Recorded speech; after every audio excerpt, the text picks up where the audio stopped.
Le Grand Matin Sud Radio, 7h-9h, Jean-Jacques Bourdin. Les agriculteurs sont en colère et nous avons avec nous Quentin Le Guillou, qui est secrétaire général des jeunes agriculteurs. Bonjour Quentin Le Guillou. Bonjour. Merci, vous êtes agriculteur à près de 100 km de Paris, ouais, pas un petit peu moins. Yvelines, c'est réalier ? C'est réalier. C'est réalier. Oui. Bien, autour de Paris. Quentin Le Guillou, il y a la semaine prochaine, le 18 novembre, le début d'un G20. Et lors de ce G20, certains pays de l'Union européenne, je pense à l'Espagne et l'Allemagne, poussent la Commission européenne à signer un accord entre l'Union européenne et le Mercosur. Le Mercosur, ce sont plusieurs pays d'Amérique du Sud. Il faut bien le rappeler, 5 pays, le Brésil, l'Argentine, l'Uruguay, le Paraguay et la Bolivie. Bien, cet accord entre l'Union européenne et le Mercosur, vous n'en voulez pas, pourquoi ? Bon, plusieurs raisons. Le Mercosur, ça fait maintenant quoi, une vingtaine d'années, 25 ans, qui traîne depuis les années 2000. Systématiquement, c'est l'alimentaire, l'agriculture qui est mis dans une monnaie d'échange pour aller envoyer des voitures au Mercosur, pour aller échanger nos productions européennes. Ok, c'est une chose, pourquoi pas. Ça change. Il faut qu'on puisse faire du libre-échange. Il faut qu'on puisse travailler. Il n'y a pas de problème. Sauf que là, on est en train de nous annoncer qu'on va aller prendre de la viande bovine, du sucre, qu'on va aller prendre de la riz, du miel, du soja. C'est ça. Alors, en écéchange, on va vendre du lait. On va vendre des voitures, des machines, des produits pharmaceutiques. Voilà. Sauf que comment ces produits, des fromages et du vin. Oui, bien sûr. Mais comment ces produits qui vont arriver en France ce seront en termes de normes. Nous, on a nos normes françaises, européennes. Il n'y a pas d'OGM, il n'y a plus de nourriture animale, farine animale, crise vache folle dans les années 90. Tout ça, c'est fini chez nous. On nous parle quand il y avait eu 4 ou 5 agriculteurs qui s'étaient rassemblés pour faire une ferme des 1000 vaches dans le nord de la France. Tout le monde s'était offusqué. Par contre, quand on va prendre du Brésil, des fermes qui font 10, 15 000 vaches où elles voient jamais un brin d'herbe parce qu'elles sont parquées sur de la boue, arriver dans les assiettes, dans les assiettes de nos enfants.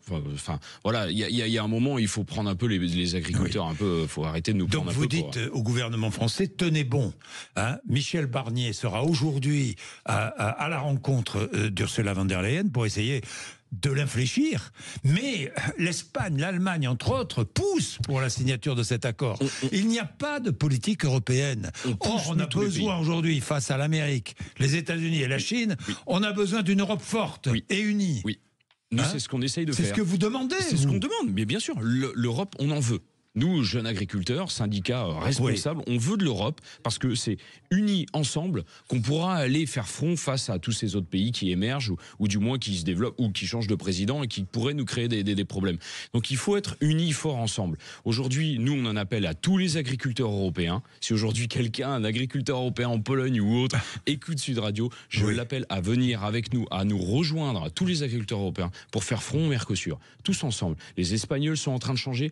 Les agriculteurs espagnols sont en train de changer, se posent des questions. Parce qu'aujourd'hui, avec malheureusement toutes les inondations qu'ils ont eues, l'Espagne va vivre la prochaine année qui va être très difficile pour une grande partie des agriculteurs. Il faut tous se remettre en question. Ensemble, déjà, unissons toute l'Europe.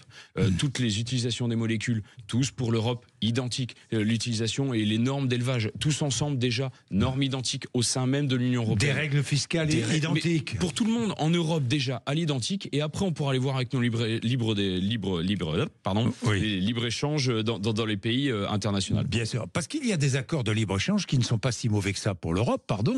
Bien sûr. Mais l'accord avec la Nouvelle-Zélande ou avec... c'est pas si mauvais que ça, finalement. Ou avec le Canada. On a des traités qui, aujourd'hui, apportent des choses à la France. Le Mercosur peut apporter des choses à la France. Par contre, quand on met vraiment tout le point... Enfin, nous, on ne comprend pas comment, aujourd'hui, tous les écolos de France ne sont pas vent debout sur ce Mercosur. On nous parle on nous parle de 200 000, 300 000 hectares pour 5% de viande supplémentaire qui va arriver en gros, en capacité française. Enfin, quasiment 300 000 hectares de déforestation supplémentaire pour respecter le traité. On a du mal à comprendre, quoi. Enfin, un petit peu. Donc oui, il y a des traités qui sont bons. Il faut faire du libre-échange, il n'y a pas de souci. Il faut travailler avec la Chine, il faut travailler avec les États-Unis, il faut travailler. Mais systématiquement, la monnaie d'échange agricole, elle est facile. Elle est facile à taxer parce que c'est un bateau, on va lui rajouter 10, 15, 20%. Elle est facile à toujours venir chercher. La voiture, faut surtout pas y toucher parce que la voiture, bon, il y a de l'emploi, etc. Combien d'emplois indirects en France sur l'agriculture ? L'agroalimentaire, on a 2, 3, 4 millions aujourd'hui de Français qui travaillent avec l'agroalimentaire. Donc quand on touche à l'agroalimentaire, c'est, on va dire, invisible parce que c'est GMS, c'est divisé un peu partout. Bien Quand sûr. on touche à l'automobile, c'est 1000 personnes dans une usine. Ça se voit, c'est direct. Ouais. Donc, l'agriculture aujourd'hui est un peu monnaie d'échange. Je vais te donner un peu de vache, tu vas me donner un peu de lait. Dites-moi, ça gronde dans le milieu agricole. J'entends Ça ici ou là. ça chauffe. là. Sur le sujet de Mercosur, on est Et sur chauffé. d'autres sujets aussi. Sur d'autres sujets aussi. On attend toutes les réponses aujourd'hui.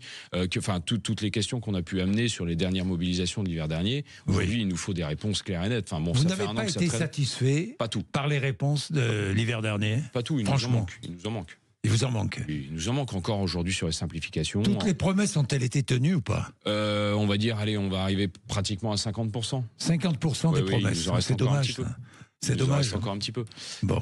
Vous allez manifester. Je vous demanderai pas quand et comment, mais vous allez manifester. C'est en train de... on l'a annoncé il y a un mois. Oui. On allait arriver à la mi-novembre. Bon, mi-novembre, vendredi, c'est fin de semaine.